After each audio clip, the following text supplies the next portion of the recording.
તો આ સીધા દ્રશ્યો આપને અમદાવાદના ઘાટલોડિયાથી બતાવી રહ્યા છીએ।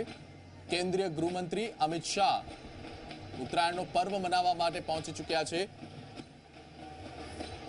આજે ઉત્તરાયણનું પર્વ છે અને ઉત્તરાયણના પર્વમાં કેન્દ્રીય ગૃહમંત્રી અમિત શાહ અમદાવાદમાં છે। તેઓ ગઈકાલે રાત્રે અમદાવાદ પહોંચ્યા હતા અને આજે તેઓ પરિવાર સાથે ઉજવણી કરવાના છે। આપને પણ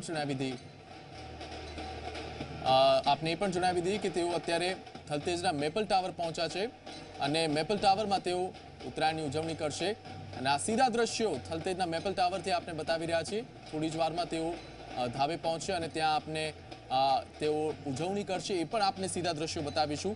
કેન્દ્રીય ગૃહમંત્રી તેમના પરિવાર સાથે પહોંચ્યા છે, તેમના પત્ની પણ તેમની સાથે છે અને કેન્દ્રીય ગૃહમંત્રીનો પરિવાર ઉત્તરાયણની મજા માણશે। આપ જોઈ શકો છો આ થલતેજના મેપલ ટાવરથી સીધા દ્રશ્યો જ્યાં કેન્દ્રીય ગૃહમંત્રી અમિત શાહ ઉત્તરાયણ પર્વની ઉજવણી કરશે અને આપને આ દ્રશ્યો બતાવી રહ્યા છીએ।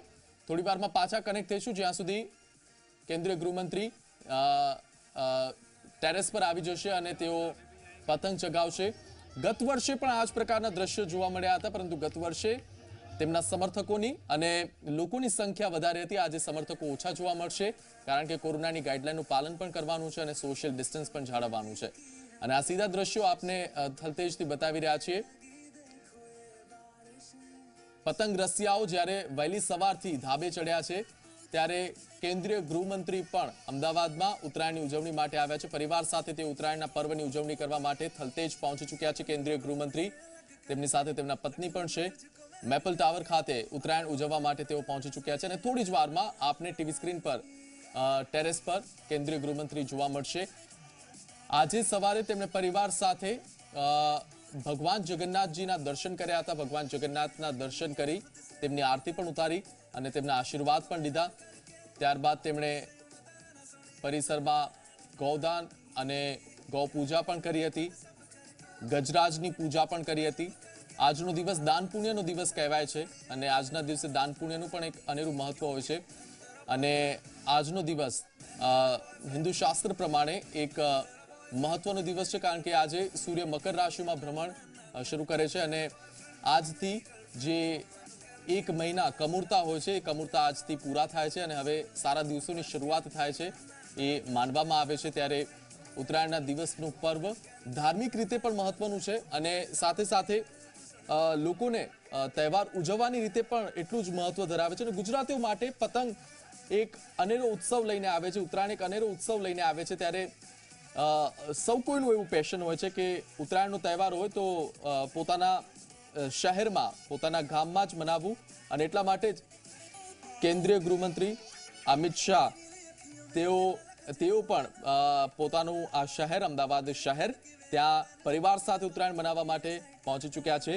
મેપલ ટાવર થલતેજ ખાતે તેઓ અત્યારે આ ઉત્તરાયણની ઉજવણી કરશે। સીધા જે સંવાદદાતા અમિત રાજપૂત જોડાયેલા છે। અમિત, કેન્દ્રીય ગૃહમંત્રી પહોંચી ચૂક્યા છે ટેરેસ પર, બસ તેમનું આગમન થાય તે ઘડીઓ ગણાઈ રહી છે। કેવા પ્રકારની વ્યવસ્થા, કેટલો પતંગ ઊંચો ઉડશે?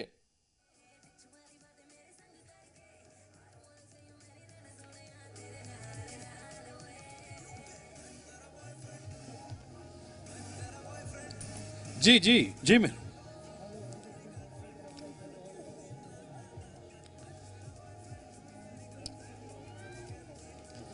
बिल्कुल मिहिर, गृहमंत्री अमित शाहનો પતંગની હું વાત કરું તો ગૃહમંત્રી અમિત શાહનો પતંગ જે રીતે ઉડી રહ્યો છે, આકાશ આંબી રહ્યો છે અને ફરીથી આજે આકાશને આંબવા માટે જે વાસ્તવિક પતંગ છે તેને ઉડાવવા ગૃહમંત્રી પોતાના વતનમાં છે અને આ સીધા દ્રશ્યો છે। પહેલા દ્રશ્યો મારા સહયોગી જયમીન મારી સાથે છે। ગૃહમંત્રી અમિત શાહ જે છે એ આવી પહોંચ્યા છે ટેરેસ ઉપર, તેમની સાથે તેમના સહયોગીઓ છે અને જે સ્થાનિક ધાબા પર જે રહીશો છે જેમની સાથે થોડી વાર પહેલા અમારી વાતચીત થઈ હતી એ તમામ લોકો અહીંયા હાજર છે। આપ જોશો કે ગૃહમંત્રી જ્યારે અહીંયા આવ્યા છે ત્યારે સૌથી પહેલા ગૃહમંત્રી મીડિયાનું અભિવાદન કરશે અને ચોક્કસથી એમણે પોતાનું માસ્ક કાઢ્યું છે અને આપ જોશો આ સીધા દ્રશ્યો છે। ગૃહમંત્રી અમિત શાહ જે છે એ બિલકુલ સામે છે। ઝી 24 કલાકના માધ્યમથી અમે આ તમામ દ્રશ્યો જે છે દર્શાવી રહ્યા છીએ। ગૃહમંત્રી થોડી વારમાં પતંગ પર પણ હાથ અજમાવશે। એમનો પતંગ જે છે ભૂતકાળમાં પણ અમે જોયું છે જ્યારે નાણપુરાની અંદર ગૃહમંત્રી આવ્યા હતા ત્યારે તેમણે પતંગની મજા માણી હતી ત્યારે પણ તે પતંગ ઉડાવવા માહેર છે અને આજનું આ મહાપર્વ ઉજવવા માટે તે અહીંયા સુરધારા સર્કલ ખાતે તેમના બહેનનું નિવાસ સ્થાન છે તેમના ટેરેસ ઉપર એ આવ્યા છે.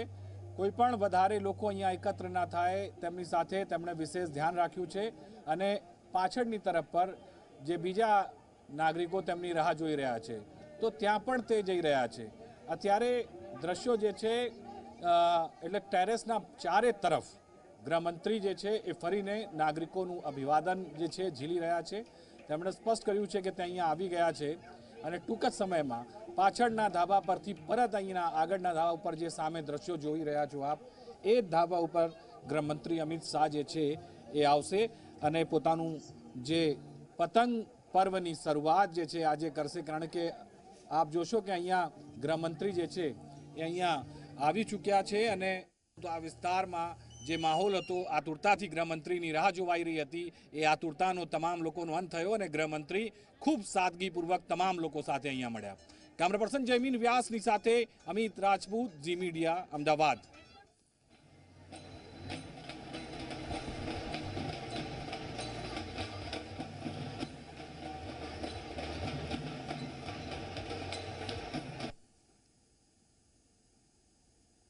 કેન્દ્રીય ગૃહમંત્રી અમિત શાહ અમદાવાદમાં છે. પરિવાર સાથે તે ઉત્તરાયણ મનાવવા માટે અમદાવાદ આવ્યા છે. ત્યારે આજે તેમણે અમદાવાદના થલતેજના મેપલ ટાવર ખાતે તેઓ પહોંચ્યા હતા અને તેમણે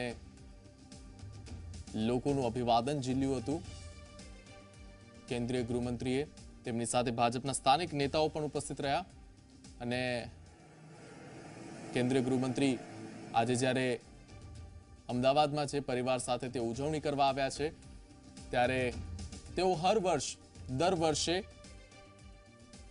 અમદાવાદમાં પરિવાર સાથે ઉજવણી કરે છે, કાર્યકર્તાઓ સાથે ઉજવણી કરે છે, પરંતુ આ વખતે કોરોનાની ગાઈડલાઈનને કારણે તેમણે ખાસ સૂચના આપી હતી કે લોકોનો જમાવડો ભેગો ન થાય અને ઉત્તરાયણ ઉજવવા માટે જ્યારે કેન્દ્રીય ગૃહમંત્રી અમદાવાદમાં હોય ત્યારે સ્થાનિકોનો ઉત્સાહ પણ જોવા મળ્યો હતો. થલતેજના મેપલ ટાવર ખાતે કેન્દ્રીય ગૃહમંત્રી ઉત્તરાયણની ઉજવણી કરવા માટે ગયા હતા અને તેમણે સ્થાનિકોને હાથ લાવી અને તેમનું અભિવાદન ઝીલ્યું હતું ને કેન્દ્રીય ગૃહમંત્રી પતંગ ચગાવતા પણ નજરે પડી રહ્યા છે.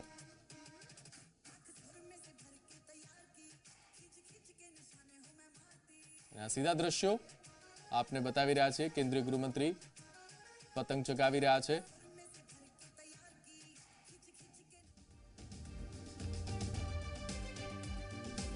આ જ રીતના આપ જોઈ શકો છો કે તેઓ પતંગ પણ ચગાવી રહ્યા છે અને પૂરો પ્રયાસ છે કે પતંગ જલ્દીથી જલ્દી ચગી જાય. મૂળે અમદાવાદના છે અને ઉત્તરાયણમાં આપ જોઈ શકો છો એક જ પ્રયાસે તેમણે પતંગ ઉપર ચડાવી દીધો છે. પોલિટિકલી જો વાત કરવામાં આવે તો ગત વર્ષે તેમની ફિરકી તે વખતના પ્રદેશ ભાજપ પ્રમુખ જીતુ વાઘાણીએ પકડી હતી અને આ વખતે તેમની ફિરકી પકડી છે. ગુજરાતમાં CR પાટીલની જે નવી ટીમ જાહેર થઈ છે તેમાં પ્રદેશ મીડિયા પ્રભારી યજ્ઞેશ દવે તેમણે આ વખતે કેન્દ્રીય ગૃહમંત્રીની ફિરકી પકડી છે અને આ દ્રશ્યો આપને બતાવી રહ્યા છીએ. કેન્દ્રીય ગૃહમંત્રીએ પતંગ ચગાવ્યો છે અને એક જ પ્રયાસમાં તેમનો પતંગ આકાશમાં. જોતા હતા, બહુ ખુશ થયો, આનંદ મળ્યો અમને. પતંગ બી એને ઉડાડ્યા, બહુ મજા આવી. બહુ આનંદ થયો. આવતા વર્ષે બી આવે સારું. આપ શું કહેવા માંગો છો? ગૃહમંત્રીએ અભિવાદન પણ તમારું સ્વીકાર્યું. થોડી રાહ જોડાઈ પણ મજા આવી. એમણે પતંગ પણ ઉડાડ્યા 3-4 અને અભિવાદન સારું કર્યું એમણે અને થોડો સમય આપ્યો અમારી સોસાયટીને, એ બદલ ખૂબ ખૂબ આભાર અને નેક્સ્ટ યર આવે એ માટે એમને ઇન્વિટેશન. તમામ લોકોમાં ઉત્સાહ છે. બેન, તમે પણ રાહ જોઈ રહ્યા હતા, ગૃહમંત્રીએ અભિવાદન પણ તમારું સ્વીકાર્યું, શું કહેશો? બહુ જ મજા આવી એમને જોઈને. અમે કેટલા કલાકોથી રાહ જોતા હતા તો અમને બહુ જ મજા આવી કે રાહ જોઈને પછી હાય કર્યું, હેલો કર્યું, એમને પતંગ ચગાવ્યો, એ બધું જોઈને બહુ જ મજા આવે. તો નેક્સ્ટ ટાઈમ હવે એ પણ આવે, ફરીથી આવે, અમારી સાથે ઉત્તરાયણ કરે અને અમારા બધા વતી અમને હેપી ઉત્તરાયણ. Thank you. તો આ તમામ લોકો જે ગૃહમંત્રીની રાહ જોઈ રહ્યા હતા તેમની આતુરતાનો અંત આવ્યો. ગૃહમંત્રી જ્યારે સ્વયં અહીંયા આવ્યા, સાદગીપૂર્વક તમામ લોકોને મળ્યા, તમામ લોકોનું અભિવાદન પણ તેમણે સ્વીકાર્યું અને તમામ લોકો જે રાહ જોઈ રહ્યા હતા તેમની આતુરતાનો અંત આવ્યો. કેમેરા પર્સન સાથે અમિત રાજપૂત. તો કેન્દ્રીય ગૃહમંત્રીએ થલતેજ મેપલ ટાવર ખાતે પતંગ ચગાવ્યો હતો અને અહીં તેમણે ઉત્તરાયણની મજા પણ માણી. તેમની સાથે તેમનો પરિવાર પણ જોડાયો અને ભાજપના સ્થાનિક નેતાઓ પણ જોડાયા.